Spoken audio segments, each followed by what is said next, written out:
Son, the Holy Spirit, one God. Amen.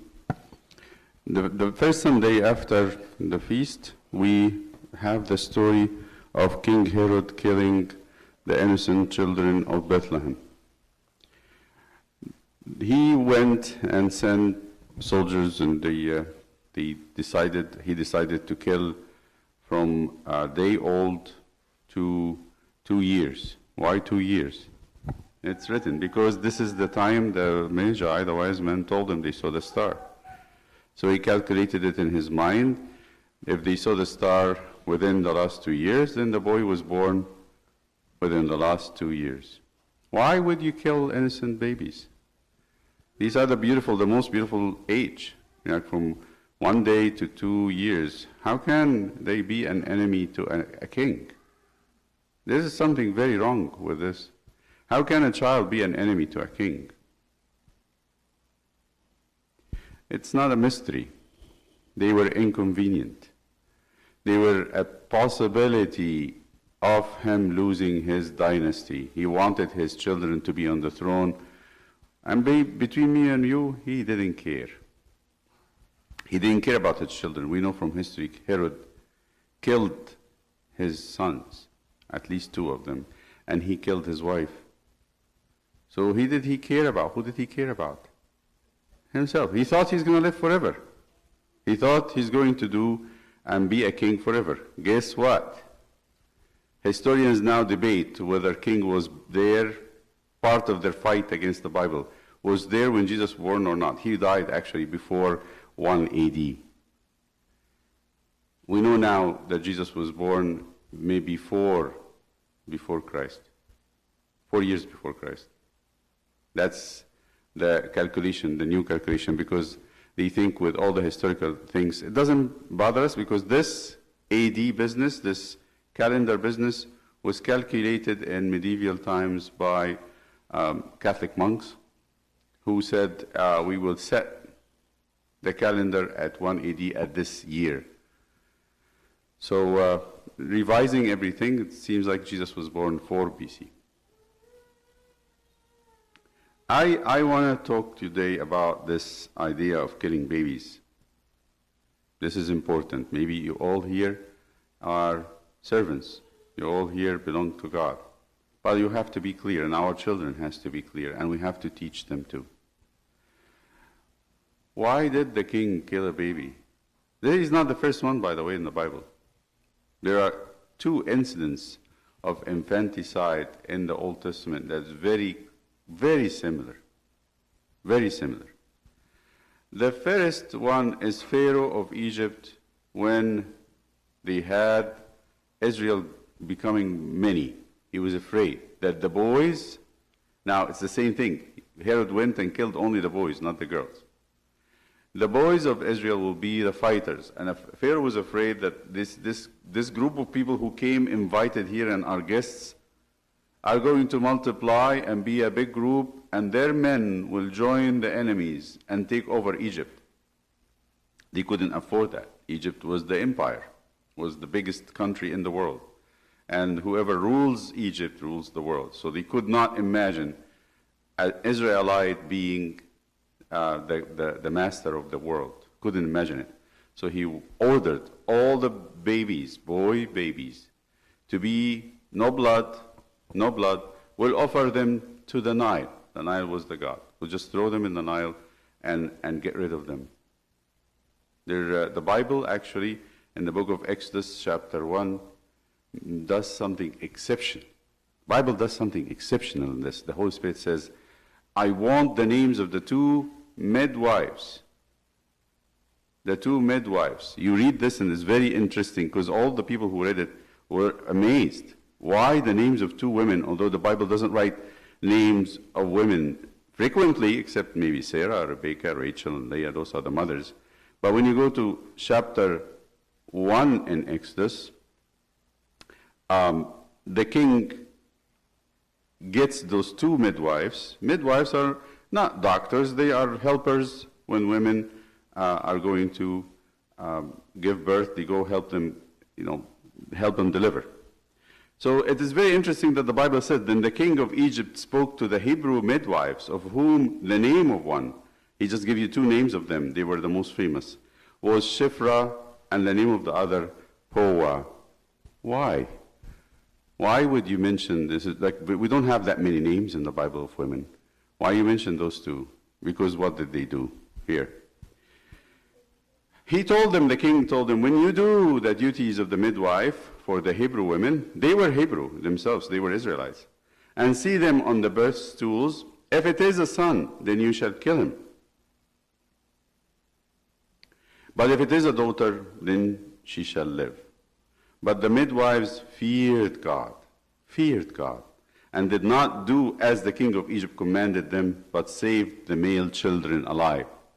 But they risked their own lives. Nobody can do that with the king of Egypt. Pharaoh's word is like a god. Nobody can actually put it down. So the king of Egypt called for the midwives again. See, the male children still alive. They're living. We have more male children of Israelites than before. Why have you done this thing and saved the male children alive? They had to lie. And the midwife said to Pharaoh, because the Hebrew women are not like the Egyptian women, is not like your women. For they are lively and give birth before the midwives come to them. We find them give birth to the children even before we go. So what is he saying? He said, take advantage of the woman in birth. She cannot defend her child. You kill the child before she's able to recover and then see what's going on. And the women said, no, they're stronger than us. They do it before we come. This is number one. Number two is actually in the book of Kings. And I want to just bring the reference to it because it's one of the horrible scenes in the Bible that is really something very tough to read. There was a good king in Judah. And this good king, his name was Jehoshaphat. Jehoshaphat was a righteous king. He has one problem. He has a friend who is very wicked, and his wife is even wickeder. And her name was, the friend name was, so we go to 2 King 8:18. The friend was, his name was Ahab, and the wife was very famous name, Jezebel. Jehoshaphat the righteous made friends with the king of Israel, the northern kingdom, and he went to visit him back and forth. And he said, part of this friendship, let me marry my son to your daughter, the daughter of Ahab and Jezebel. And the daughter name was Athaliah. That's a name that you should not forget.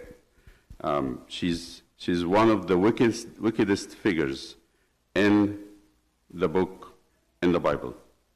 She lived from 824, a real person, and to 836 BC, 800 before Christ. And she is in the 2 Kings chapter 8. So what happened is, the northern kingdom was a very bad atmosphere like today. Very bad. Anybody who wants to take over the kingdom will have to, sabotage it and kill the king and to go into fighting. So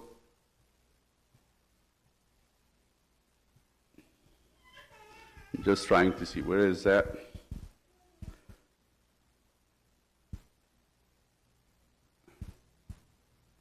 Here.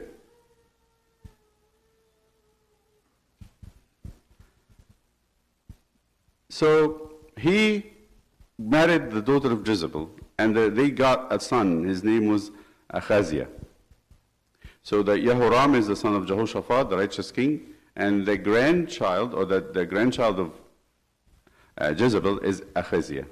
His mother name was Athaliah. She's the daughter of Ahab. They call him Omri.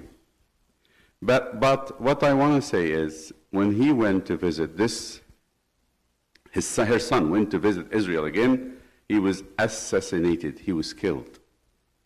Her son, the heir, the king, was assassinated in Israel. So she heard. What did Athaliah do? when she heard that her son, the heir of the kingdom, was killed. Okay?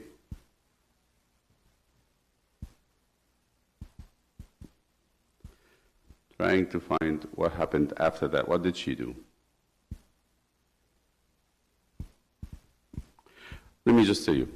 She went and killed all the male children of her son and the grandchildren. Are you with me? She actually killed her own family. Why?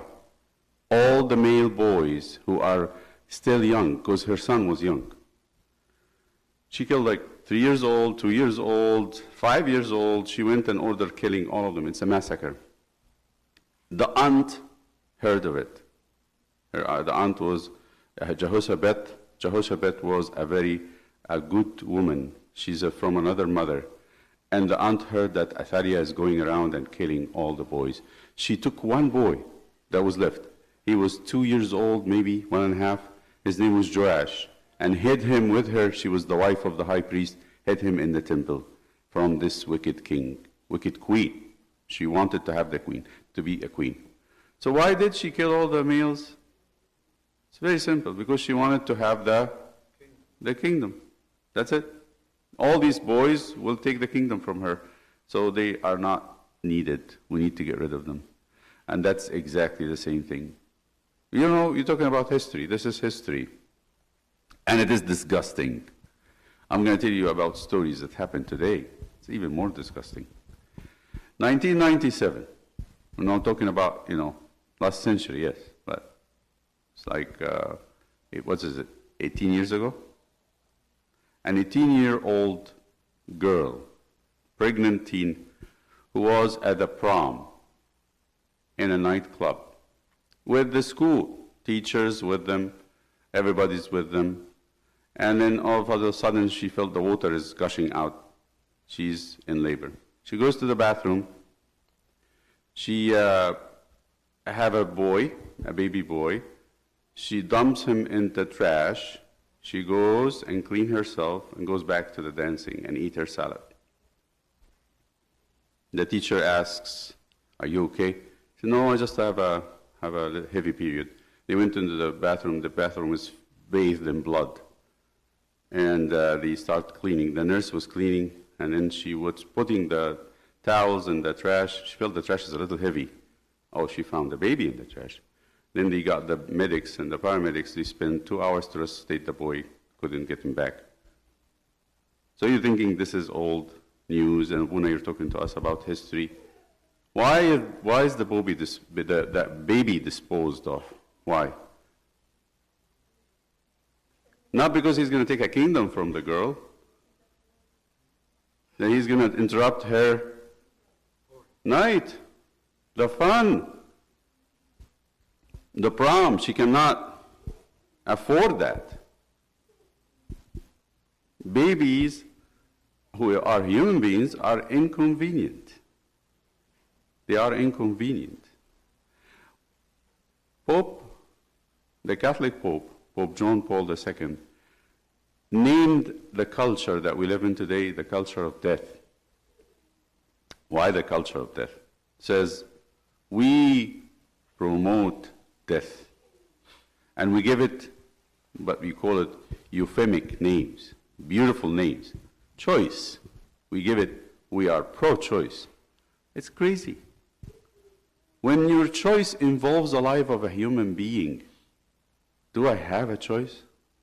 Think about that. There is no difference between what you choose and the chosen. Between your ability and freedom to choose and that what you're choosing. Well, everybody knows, everybody has freedom of choice. God protect that by all means. God protect your freedom of choice. But there is no separation between what you're choosing and the choice. Between your choice and what's chosen. That freedom of choice is very much linked. There is an iota of difference. Once you make a choice against a human life, your choice is condemned, is wrong. So this is something that we live in and we ignore. Okay, so you're horrified, okay, very good, let me just say this. We are horrified by a teen mother who took the baby who was just born and threw it away until it died. Why it is not horrifying to kill the baby inside the belly of the mother? Think about that for a second. Why it is not horrifying? Why it is something okay that we can kill a baby inside the womb, but we don't kill it outside when it comes out? So the second the baby comes out is not a human, or it was a human before, or we missed it.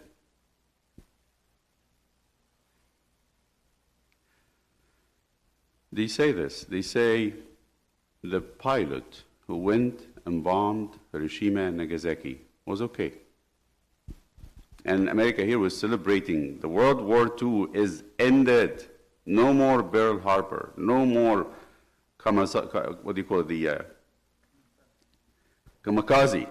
No more kamikaze pilots, crazy pilots. They load their planes with bombs and they take their planes and fly it into a ship. They fly it into a building.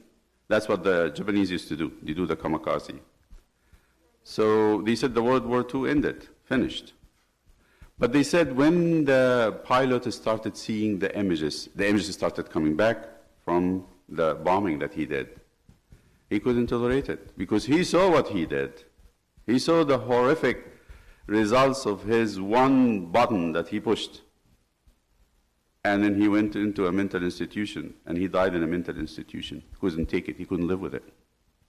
I'll tell you why we're okay, and we don't really have a feeling for what happens, because we don't see it. We don't see what's happening to the baby there. And how many babies, by the way? Millions. The calculation, the Catholic Church is keeping record of all of that. 60 millions from 1970 till 2000. 60 million babies on daily basis. And thanks to the effort of many Christians and Catholics who goes and supply mothers with a lot of help and stand before the clinics that does the abortion and pray that the people there would have the conscience to save the babies. And one another thing is because we trust doctors, and unfortunately doctors are the ones who are doing it. They don't go to the barber shop. They don't go to the mall to do the abortion. Now they go to a legal clinic to do the abortion. And the abortion is done under the eyes and the ears of everybody. And we are the Christians, the people of God, think it is something okay. By the way, the church in the old times, I teach canon in the seminary. The church canons in the old times, in one of the councils, not one of the bigger, the ecumenical councils, if a girl and a boy had met together and had a relationship before marriage, and they have a pregnancy, and out of fear they wanted to hide the pregnancy, they go for abortion, the church will not commune them. They are excommunicated for life. That was a local council. But then the church has adopted part of this is not merciful, this is very harsh. We'll give it 1 year. Any abortion that happened in the church, those who had done it, unless for a very risky business for the mother, that she cannot live with the pregnancy, that is therapeutic abortion, we call it. Unless for that, it is 1 year of excommunication. Now, excommunication means not just not taking communions, because some people even answer to me and they say, I remember one husband one day I was talking to him in counseling, I said, you cannot do that. The husband didn't want a baby. I can't afford another baby. And I said, well, you can't do that. You're going to be excommunicated for 1 year. He says, that's not a big deal. Not a big deal? What are you saying? Not to be separated from Christ from 1 year, that's not a big deal? I guess you're not part of the church. You really don't know what you're doing. A couple, a month ago, who are servants, not from this church. I had a story, this is said by Abuna, who was very distressed and wanted to vent. She was a servant, and she's engaged to be married. A very respectful girl from a respectful family in the church. And before the marriage, she got pregnant. They're going to be married. And she got so embarrassed. And what she's going to say to her parents. How she's going to show herself in the church. What's going to happen. I said, for goodness sake, Abuna, she didn't say, let us bring the date of marriage earlier and not kill a baby. The most convenient thing to do. And why is that? Because baby will not defend himself or herself. They're not going to have a voice. They don't talk. They don't talk. But you know what happens to them? It's just very sad. Second and third trimester abortion is done by cutting limbs, making hole in the skull, vacuuming the skull with a vacuum machine until the bones of the skull is crushed so that the baby will come down without hurting the mother. That's how they do it. I wanted to say this, but sometimes when I speak about it, if I spoke about it earlier, and I was debating in my mind, Audi would say it's political now, Abuna is trying to push the political agenda on us. No, not at all. It has nothing to do with politics. This is reality. That's the world we live in. We definitely live in a culture of death. And if that is true, what is next? What is next? When we allow a person to dehumane a human life and not to respect it, what do you think is going to happen next? That is the culture that is trying to be pushed on the Christians. If an atheist does it, I understand. But a Christian support it, I don't know. I don't understand that. So Herod today is speaking to us that maybe in his times those babies in Bethlehem were his enemies for some reason, and maybe he has a justification for it. Like did Cain, like did King Ahab, like did Athaliah, like did Herod, like people do today, the same way, when it is not convenient. It is not convenient, but it's okay. Can you do that with someone alive who can speak? No, that's impossible. We ask God to give us the zeal and the care for life. And no matter how it is, we say quality or no quality, convenient, inconvenient. Jesus came to be a baby and to be born in a manger and to risk his life and to die so that we can have life and we have it more abundantly. Let us be on his side. Let us be on his side in our mind. Glory be to him with his good Father and the Holy Spirit now and forever.